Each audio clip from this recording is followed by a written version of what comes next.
Olá, meu nome é Nuno Bernardo, sou docente da Universidade Lusófona, aqui no Centro Universitário do Porto, cineasta e recentemente lancei a minha segunda longa-metragem, A Pianista. Não gostaria que o Jorge tivesse uma nova vida? Tudo voltasse ao normal? Gostaríamos de conversar com Ana Torres. A verdade é que ele prendeu aqui. Teu pai era um homem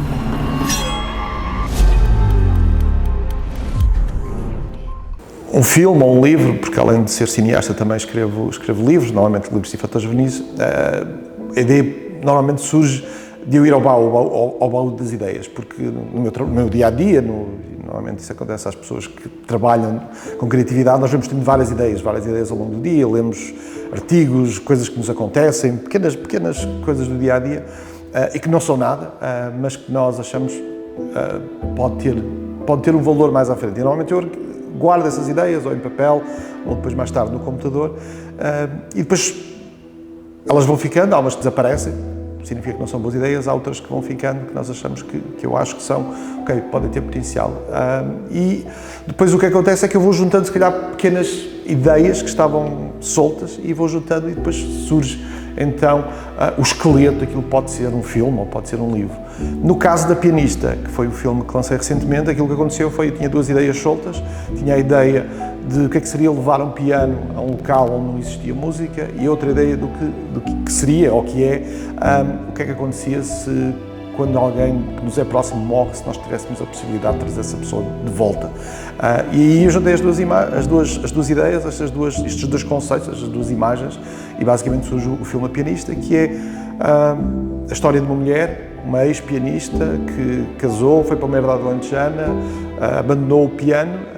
o marido morre recentemente, e então ela, para conseguir lidar com esse luto, ou pede que lhe enviem um piano, e então o filme começa com a chegada deste piano,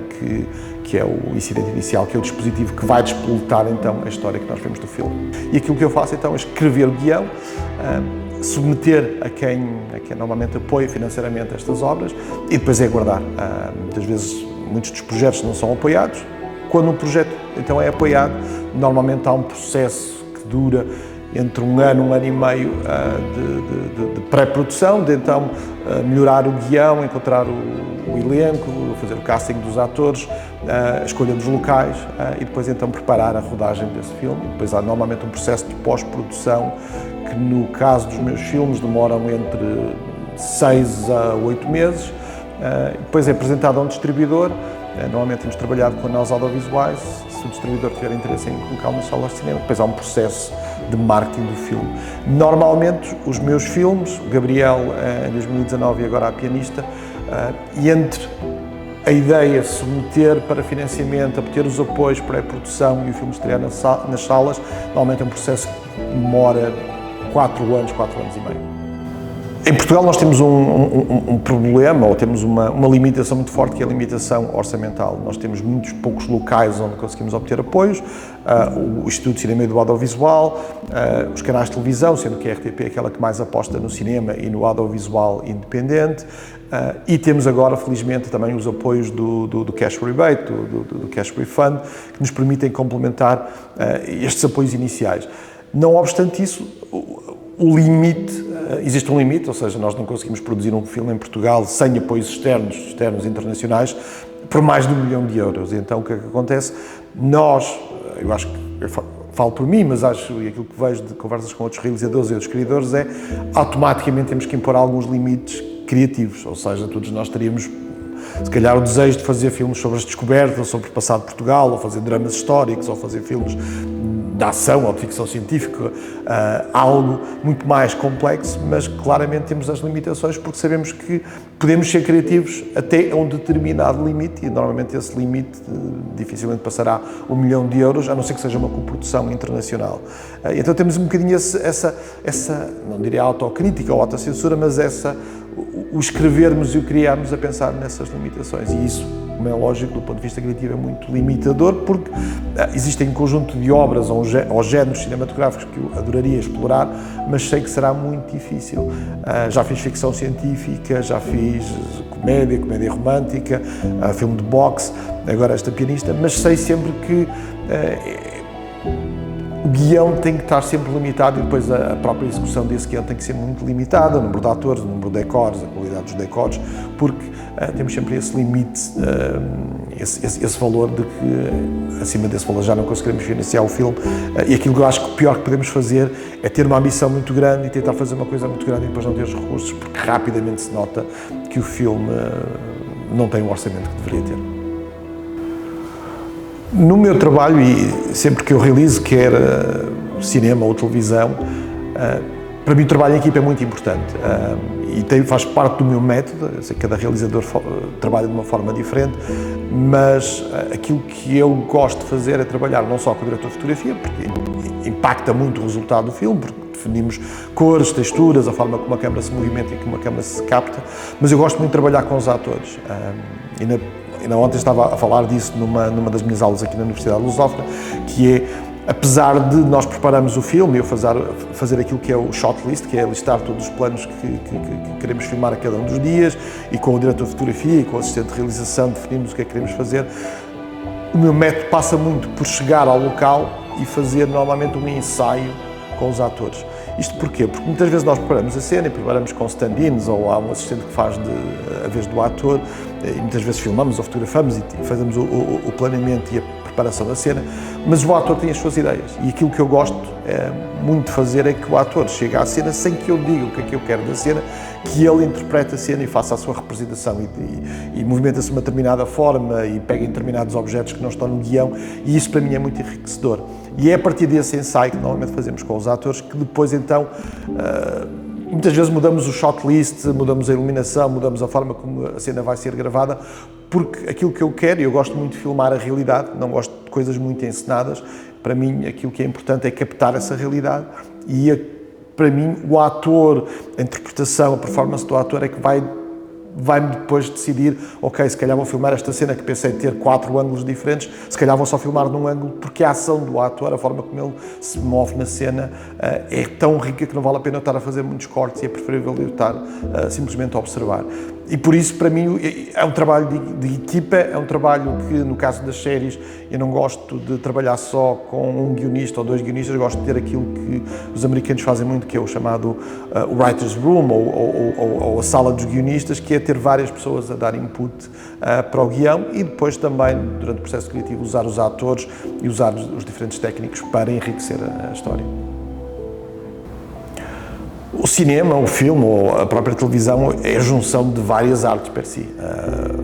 A arte, a direção da arte, normalmente os cenários, os decors, o guarda-roupa tem um papel muito importante, os adereços, a música, a iluminação, a fotografia. Por isso eu acho que todas essas artes, a arquitetura, apesar de não termos um arquiteto normalmente nas fichas técnicas do filme, eu acho que o ponto de vista de um arquiteto é muito importante em termos de funcional, em termos visuais, em termos de funcionalidade dos espaços. Aquilo que muitas vezes nós vimos num filme, e há filmes que vivem muito daquilo que se chamam os decors ou as locations, e muitas vezes há filmes que vivem porque há um edifício que tem uma arquitetura fantástica e esse edifício quase faz o filme. E por isso eu acho que a arquitetura, apesar de não termos arquitetos, como eu referi nas fichas técnicas do filme, poderia ser um elemento, uma arte ou uma profissão que poderia ter um espaço também no cinema. As outras já estão, a música, guarda-roupa, design de moda, o design de objetos, tudo isso acho que já existe, já faz parte do próprio cinema. Porque para mim o cinema é a arte máxima porque é a junção de todas as outras artes. Desde as artes plásticas, muitas vezes nós temos quadros ou temos obras de arte, escultura inseridas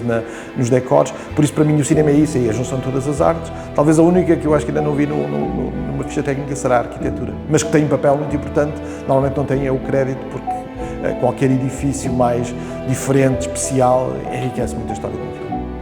Eu acho que a universidade é muito importante por 2 motivos. Não só vamos aprender a técnica, vamos aprender muitas das coisas que fazem parte da técnica, como também vamos descobrir aquilo que nós gostamos. E eu pergunto sempre isso aos meus alunos, porque é que vieram para a universidade e agora que passaram 2 ou 3 anos de estar na universidade, o que é que querem ser. Porque na universidade nós vamos descobrindo muito, ou se calhar quando entramos e vemos aqui porque gostaríamos de fazer câmara, ou gostaríamos de edição, ou gostaríamos de ser realizadores, mas quando cá estamos vamos descobrindo que se calhar há uma outra área dentro da produção audiovisual que nos fascina mais. E isso só vamos descobrir fazendo, só vamos descobrir com a interação com professores, com bons professores ou com maus professores, vamos também descobrindo com a interação com outros colegas. A segunda coisa que é mais importante, ou que é muito importante na universidade, é a possibilidade de falharmos. Ou seja, quando nós estamos no mundo profissional, já não podemos falhar muito, porque se não formos competentes, porque se tivermos uma ideia muito fora da caixa, se calhar não nos vão compreender e já não há esse espaço para a liberdade. Na universidade, são pedidos aos alunos e os alunos têm essa possibilidade que é, vão fazer curtas, vão fazer a sua curta, vão fazer curta de colegas, vão fazer um documentário, vão fazer uma instalação artística, vão fazer um videoclipe, vão fazer vários trabalhos, onde podem ser 100% criativos, podem experimentar. E eu acho que isso é muito importante e também, para mim, o terceiro elemento é, vão trabalhar em equipa. Porque uma das coisas mais difíceis, e eu falei aqui dos orçamentos, das limitações de criar cinema, uma das coisas mais difíceis é trabalhar em equipa, porque nós vamos trabalhar durante 3 semanas, 4 semanas, 5 semanas, 8 semanas, que é a rodagem de um filme, vamos trabalhar com 40, 50, 60, 70 pessoas, muitas delas que nunca conhecemos, muitas delas que se calhar não vamos fazer clique. E essa relação interpessoal, trabalhar com pessoas, umas que vamos gostar mais, umas que vamos gostar menos, ou umas que vão ter um determinado feitio, esse é um grande skill que nós podemos ter. E começa na universidade. Os trabalhos de grupo, os trabalhos de equipa, aquilo que às vezes parece ser irritante, porque o nosso colega de grupo se calhar não colabora da forma que nós queríamos colaborar, apesar de na faculdade ser algo frustrante, vai-nos dar